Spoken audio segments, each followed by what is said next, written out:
everyone, how's it going? Um, just a quick video. It's a clip from a video of a man who communicates with Sasquatch, Bigfoot, whatever you want to call it.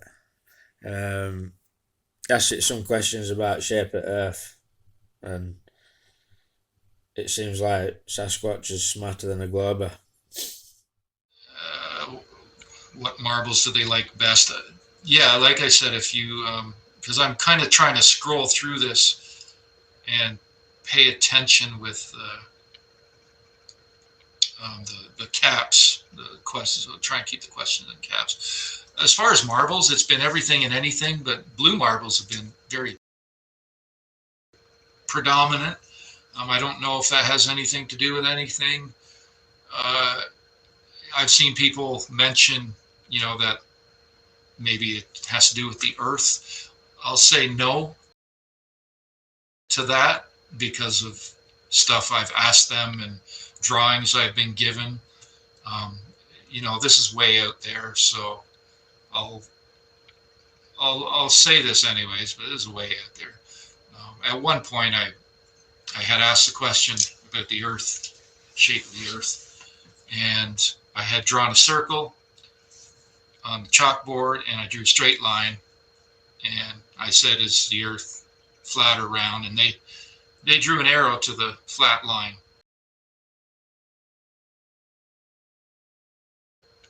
And then I'm thinking, oh, okay, maybe they're just thinking, because everything, from this perspective looks flat. So then they gave me a drawing of the Earth with a firmament over top of it, and they drew the sun and the moon underneath.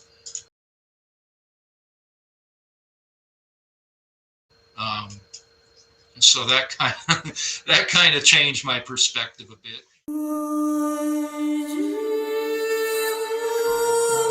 In the days of Job, Job never understood why his well-ordered life was completely shattered, or why he was forced to go through the trials that he faced.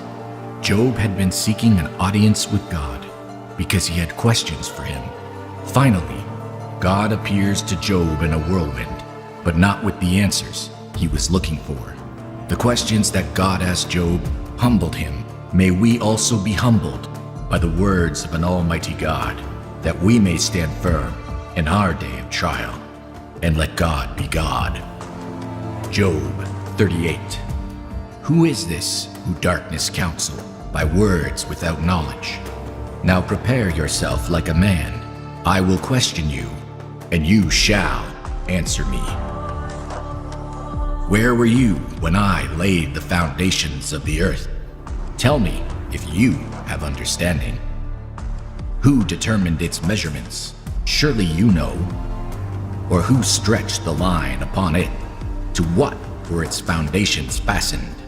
Or who laid its cornerstone? When the morning stars sang together and all the sons of God shouted for joy? Who shut in the sea with doors when it burst forth and issued from the womb?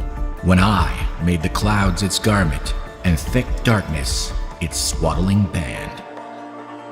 When I fixed my limit for it and set bars and doors?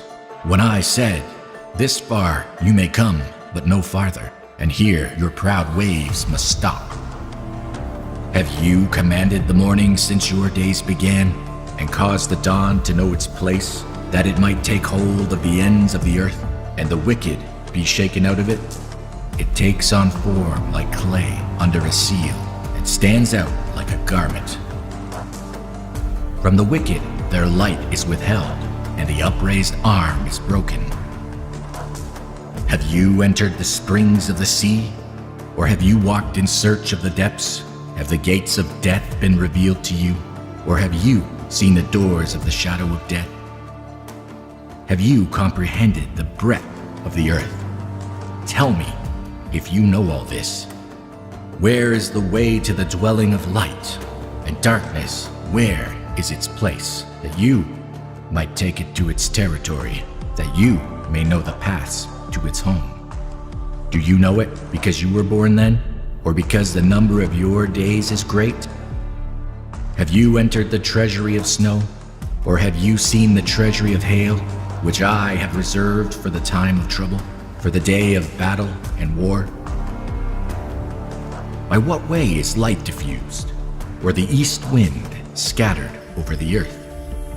Who has divided a channel for the overflowing water, or a path for the thunderbolt to cause it to rain on the land where there is no one, a wilderness in which there is no man, to satisfy the desolate waste, and cause to spring forth the growth of tender grass? Has the rain a father, or who has begotten the drops of the dew? From whose womb comes the ice, and the frost of heaven? Who gives it birth? The waters harden like stone, and the surface of the deep is frozen. Can you bind the cluster of the Pleiades, or loose the belt of Orion? Can you bring out the Mazareth in its season, or can you guide the Great Bear with its cubs? Do you know the ordinances of the heavens? Can you set their dominion over the earth? Can you lift up your voice to the clouds, that an abundance of water may cover you? Can you send out lightnings, that they may go and say to you, "Here we are"? Who has put wisdom in the mind, or who has given understanding to the heart? Who can number the clouds by wisdom, or who can pour out the bottles of heaven, when the dust hardens in clumps and the clods cling together? Can you hunt the prey for the lion, or satisfy the appetite of the young lions, while they crouch in their dens, or lurk in their lairs to lie in wait? Who provides food for the raven, when its young ones cry to God and wander about for lack of food? God continues to question Job in the following chapters of the book of Job, and Job is humbled and realizes that he cannot answer a single one of God's questions. Let us realize, as Job did, that our understanding is limited. Not all things can be understood by mere men. Although we might not always have a full picture, we can always be encouraged. Romans 8:28 says, "And we know that all things work together for good to them that love God, to them who are called according to his purpose." Proverbs 3:5-6. Trust in the Lord with all your heart, and lean not on your own understanding. In all your ways submit to him, and he will make your paths straight. Let God be God of your life, and be in awe of him today.